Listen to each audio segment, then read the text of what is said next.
How to listen offline musics on Pandora. Hello everyone, my name is Smile and in this video I'm gonna show you how you can listen to the offline musics on Pandora. So for that you need to have the Pandora app on your device.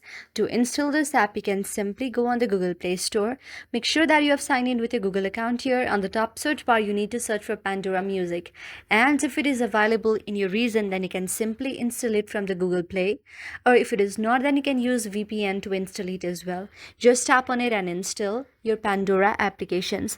Now to listen the offline music, what you need to do is open login and you need to download some music offline on Pandora.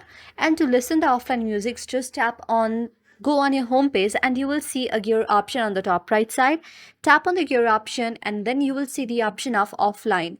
When you tap on that, you will see all the offline available music that you have downloaded. So that's it. That's how you can listen to music offline. I hope this video helped you. If you like the video, then please do hit the thumbs up and subscribe button, and also comment in the comment section below. Thank you for watching.